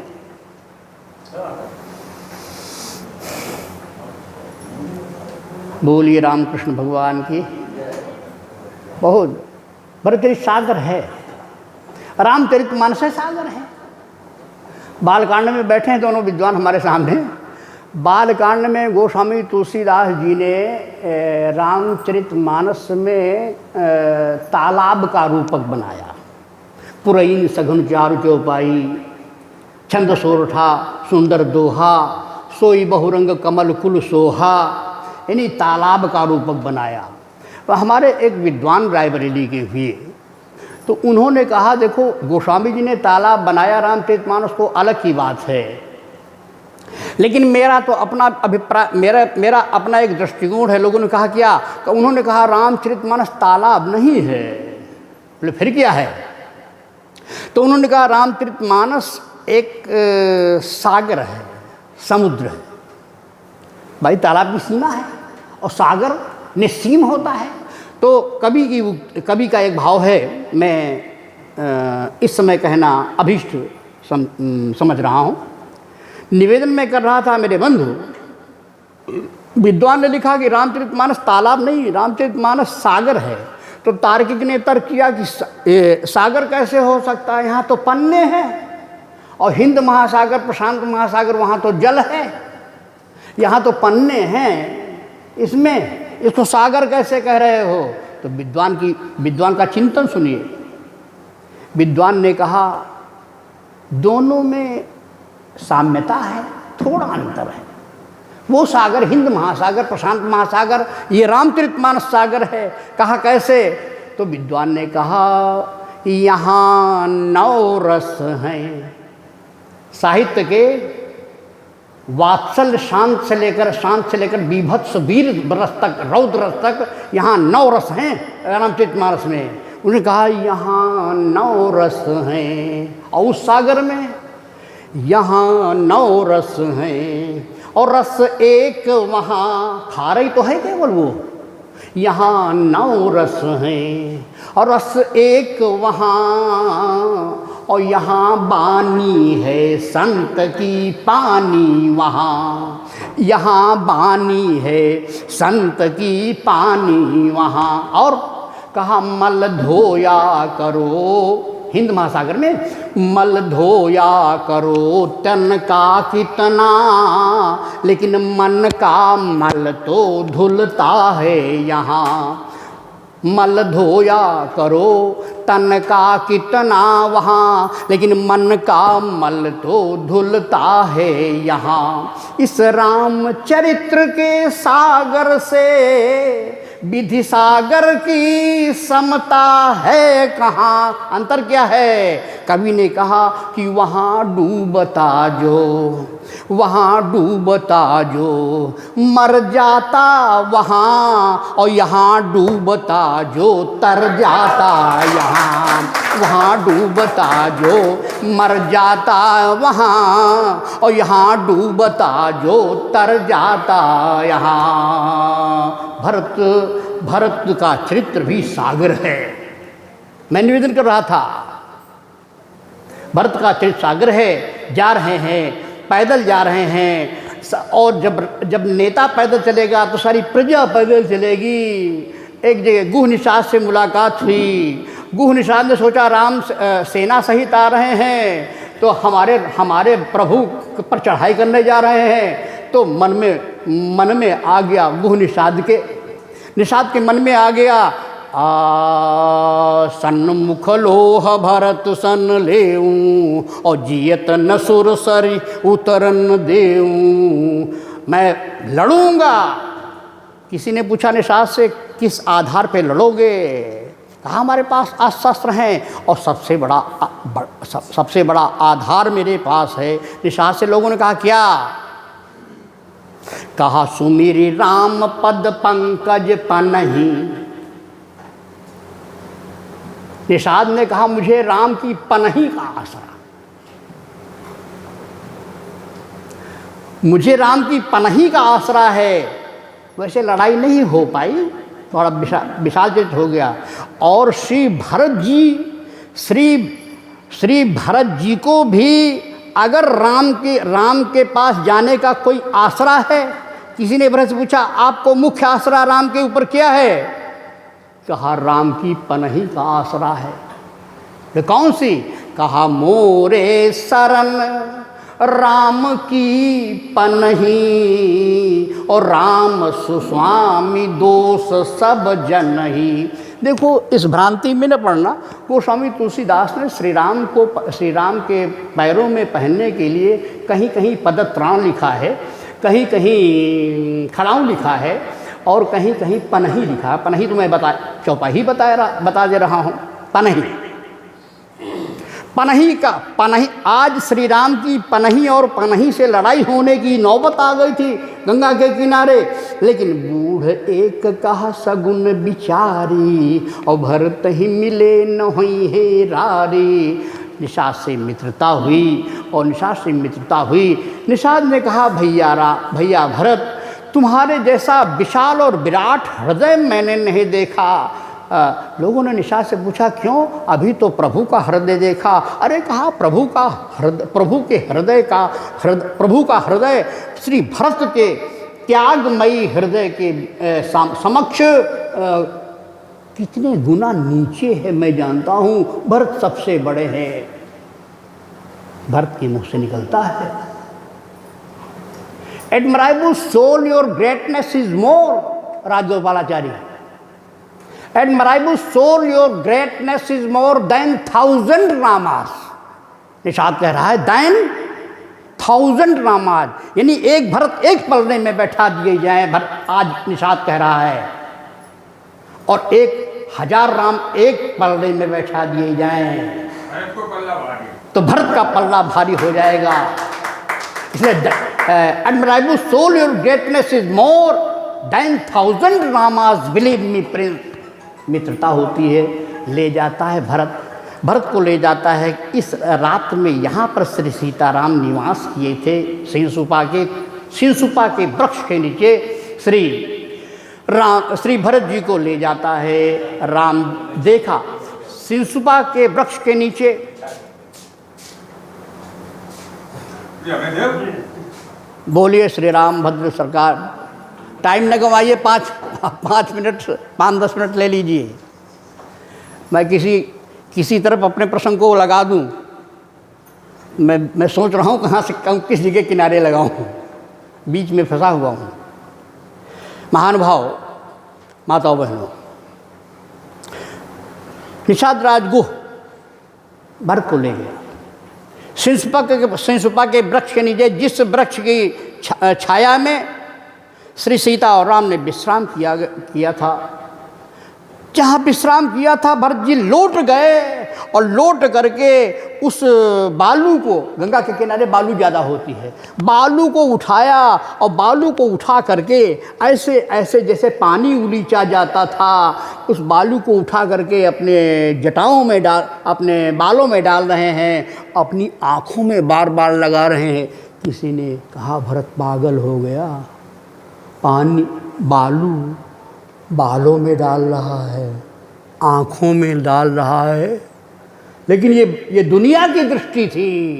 भरत की दृष्टि में उस जिस जमीन में, जिस मिट्टी में, जिस रज में श्री सीता राम सोए थे, उस रज में श्री सीता और राम का दर्शन भरत कर रहे थे। दुनिया की दृष्टि में वो मिट्टी का दर्शन कर रहे थे, मिट्टी भरत जी चढ़ा रहे हैं, लेकिन भरत की दृष्टि में उस मिट्टी में भी वो श्री सीता राम का दर्शन कर रहे हैं।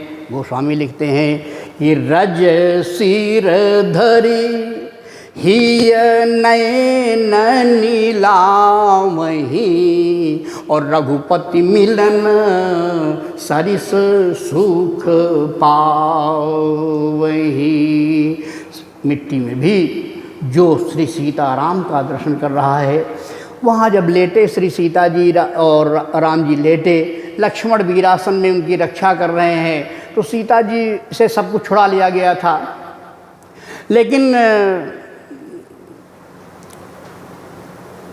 एक गहना सीता जी के पास था।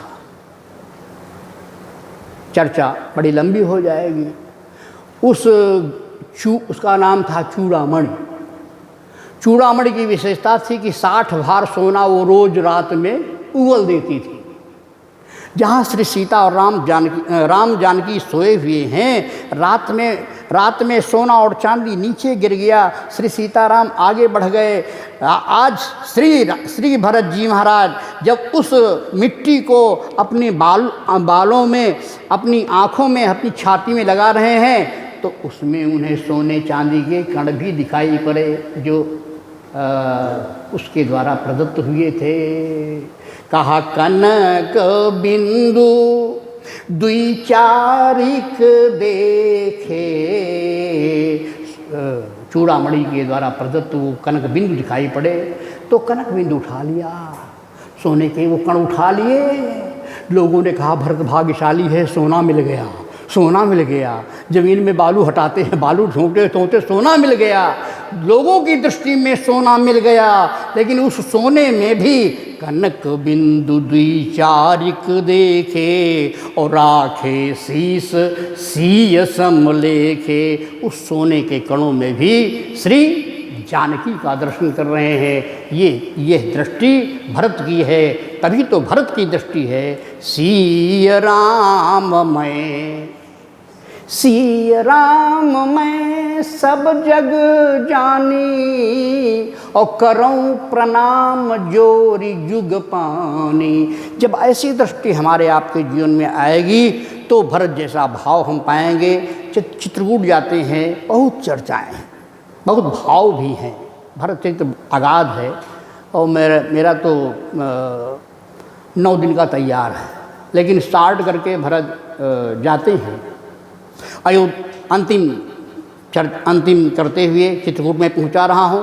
चित्रकूट में सभा जुड़ी, अपना अपना मत सबने कहा, लेकिन आज श्री राम खड़े हुए और श्री राम जी ने कहा,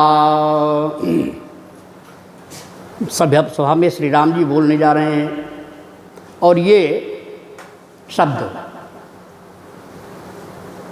मैं राष्ट्र कवि मैथिली शरण गुप्त के प्रस्तुत कर रहा हूँ साकेत से।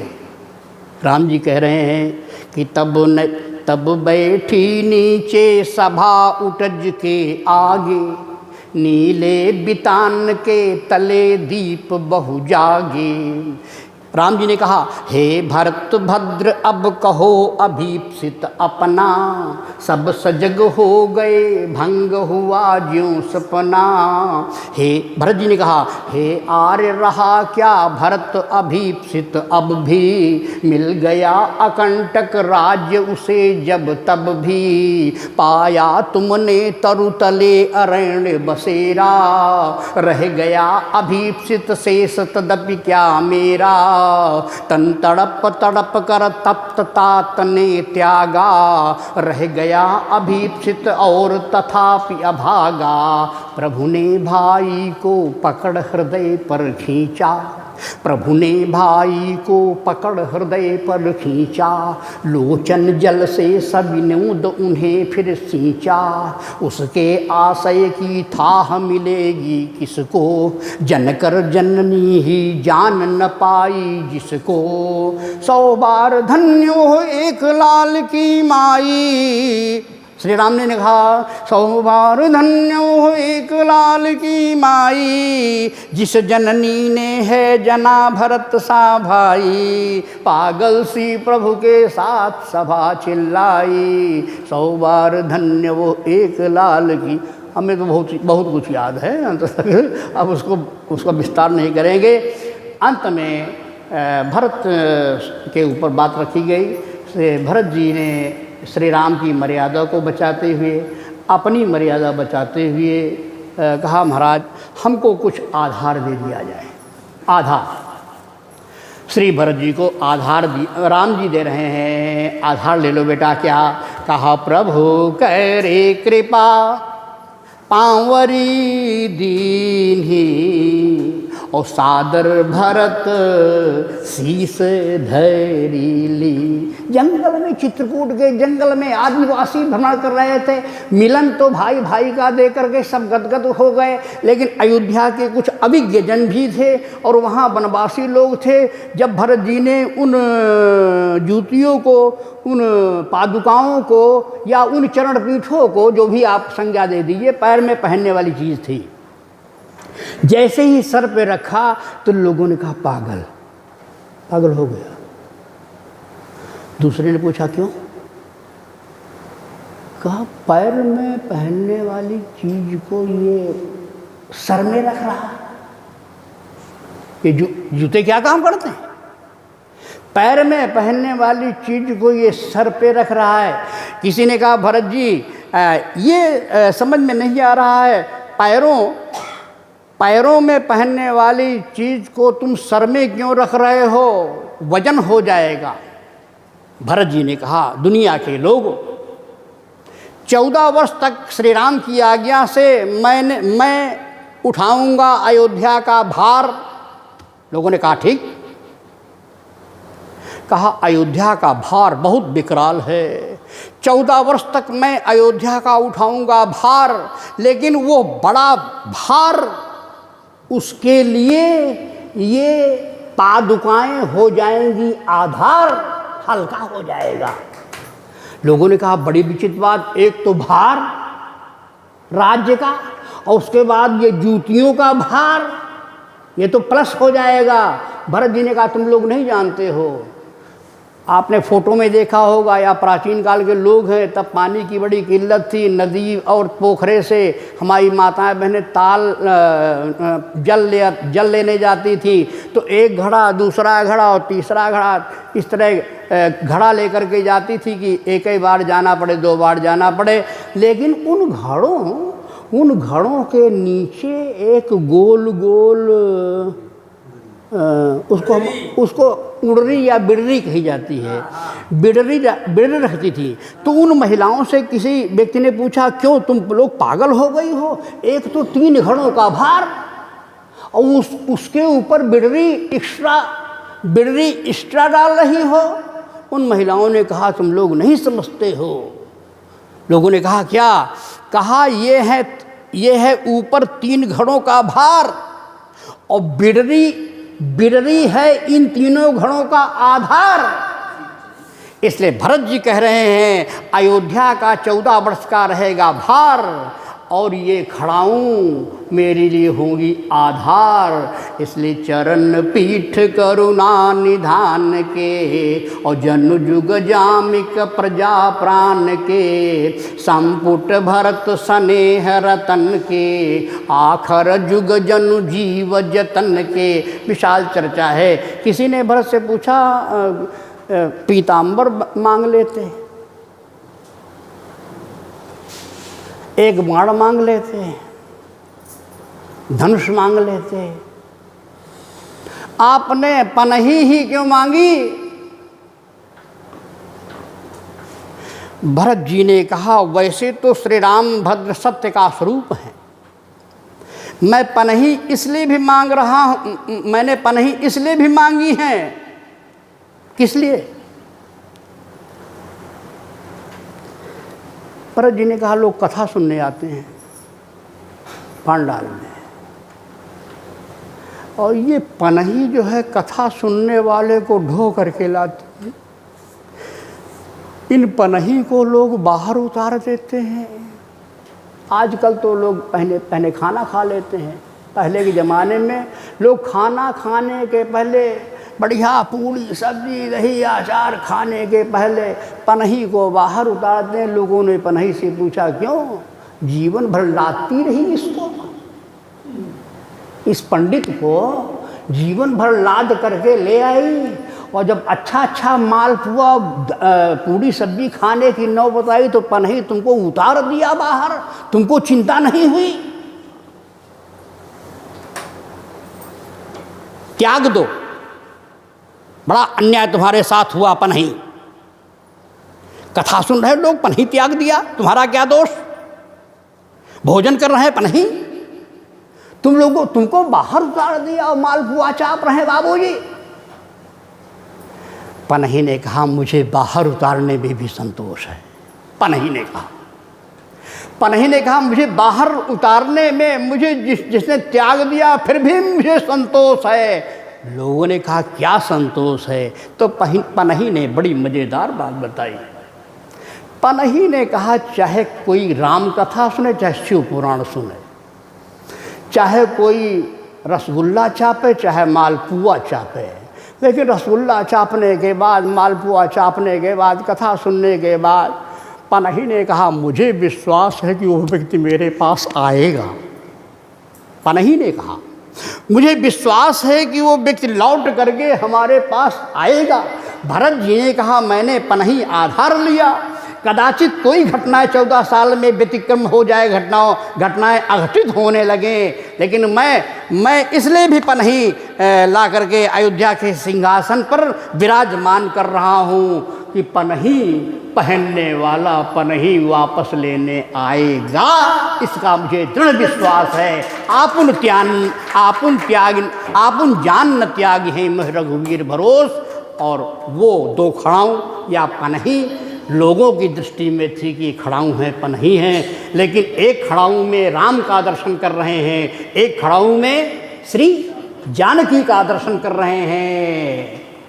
नित पूजत प्रभु पावली प्रीति न हृदय समात, और मांगी मांगी आय सुकरत राज का। सुबह उठते हैं, इससे कहते हैं मेरे प्रभु आज कौन कौन सा कार्य कर लिया जाए। माता सीता मांगी मांगी आय, वो दुनिया की दृष्टि में खड़ाऊँ पनही होंगी, लेकिन श्री भरत की दृष्टि में श्री सीताराम विराजमान हैं।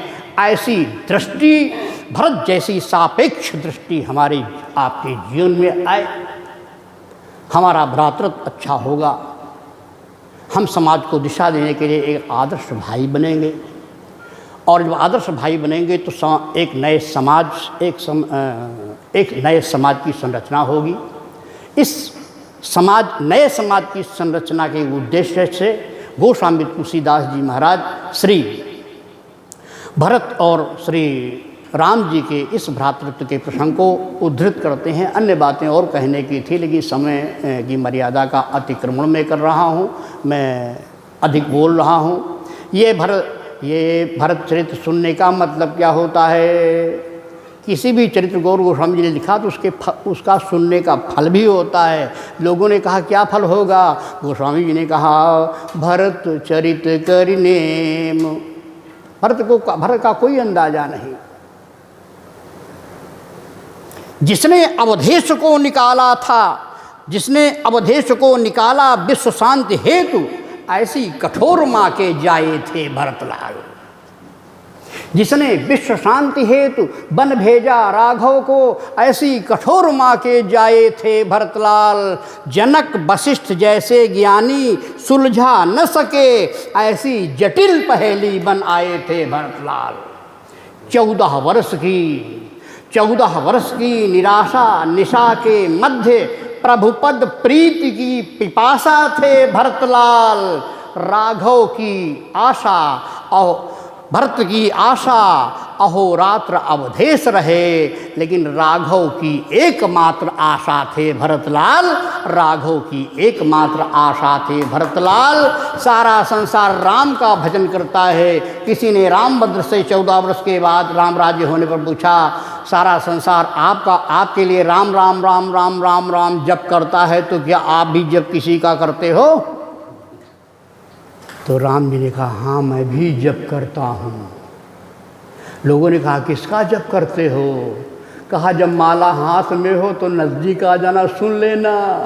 गोस्वामी से कहा आप ही बता दो अपनी लेखनी से। तो गोस्वामी बता रहे हैं कि भरत सरिस को राम सनेही, और जग जप राम और राम